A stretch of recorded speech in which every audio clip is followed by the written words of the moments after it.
Salut, alors ce que je vous propose dans cette deuxième partie pour faire un feu de cheminée sous Embergen, c'est de faire plutôt un module d'introduction à Embergen.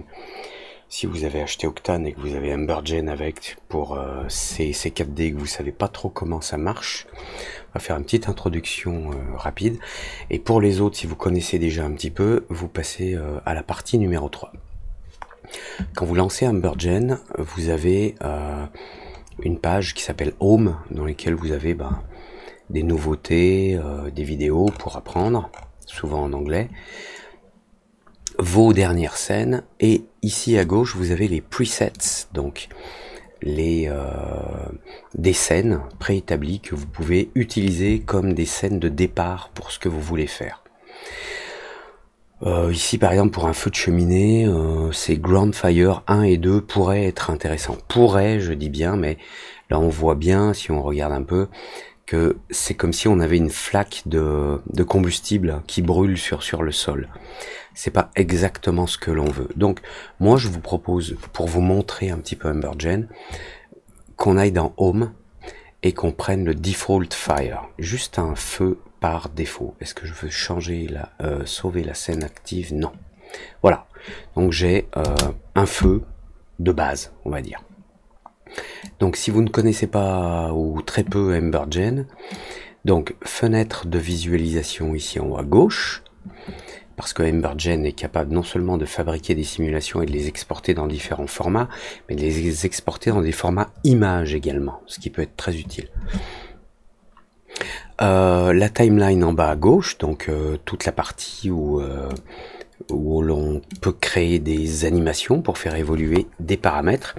Et puis de base, il y a 2-3 choses à savoir. Quand vous cliquez avec le bouton gauche de la souris ici dans une partie vide, bouton gauche, vous tournez la souris, ça fait pivoter la vue. Bouton du milieu, ça fait un panoramique, enfin vous déplacez la vue droite-gauche au bas, et puis la roulette pour zoomer in-out. Ok.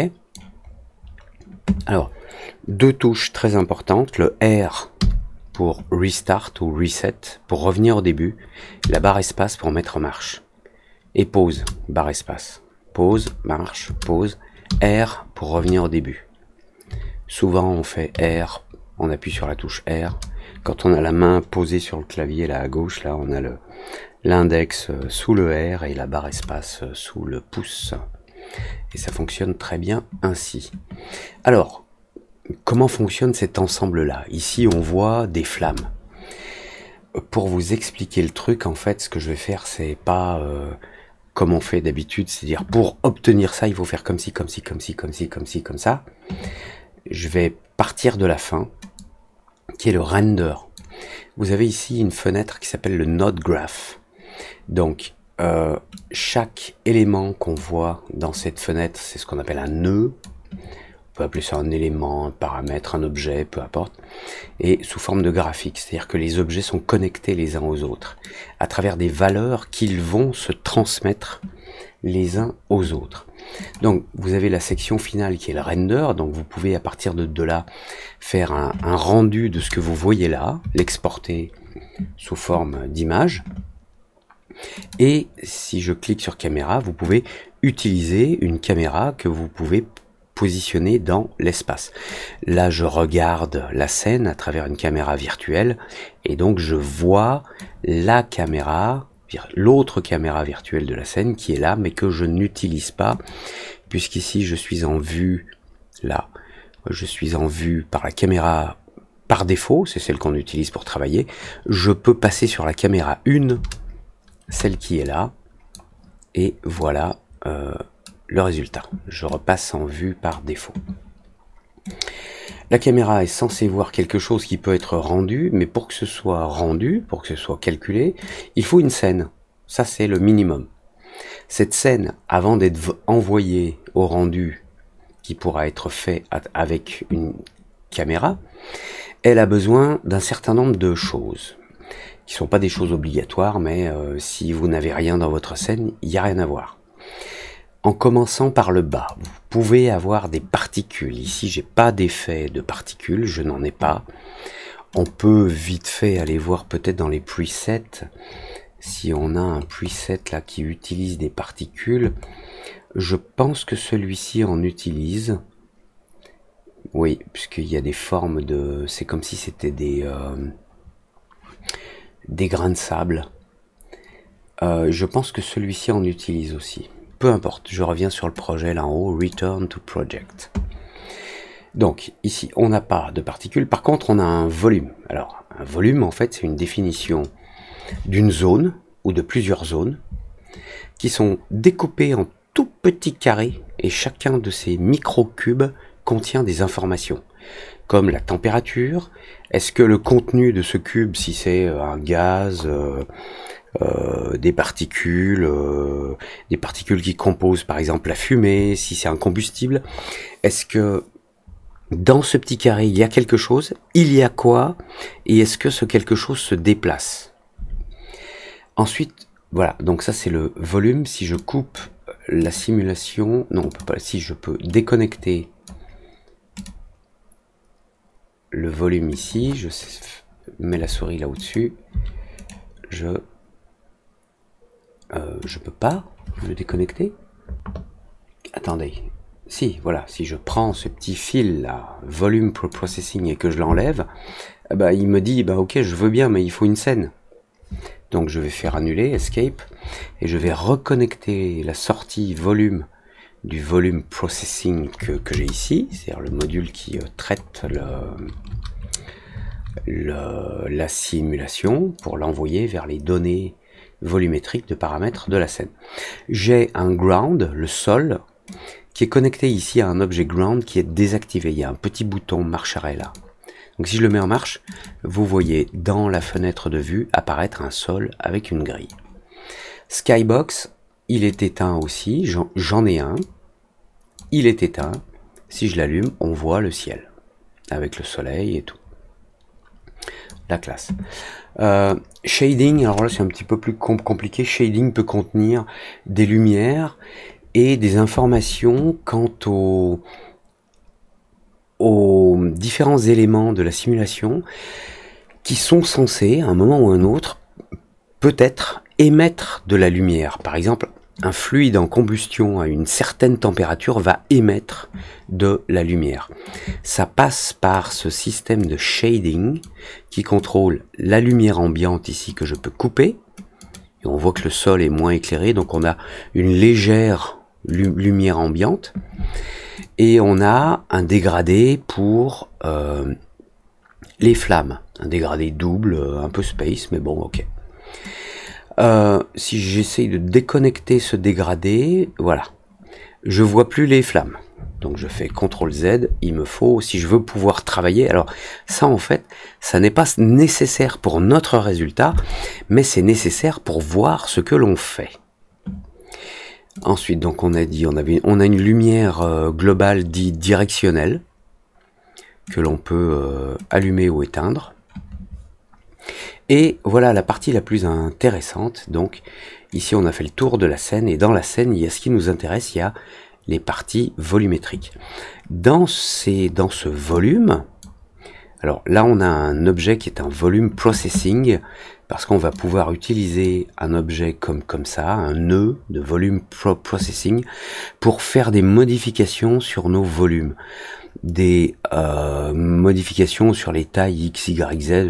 Bon, pour l'instant, on ne regarde pas ça plus en détail, mais sachez qu'on peut ajouter par exemple du motion blur, c'est-à-dire avoir un effet de flou quand on a un mouvement. Pour l'instant, je le désactive. Ok. Maintenant, ici, on a la simulation, c'est-à-dire que le processeur de volume va travailler sur des éléments qui ont été simulés.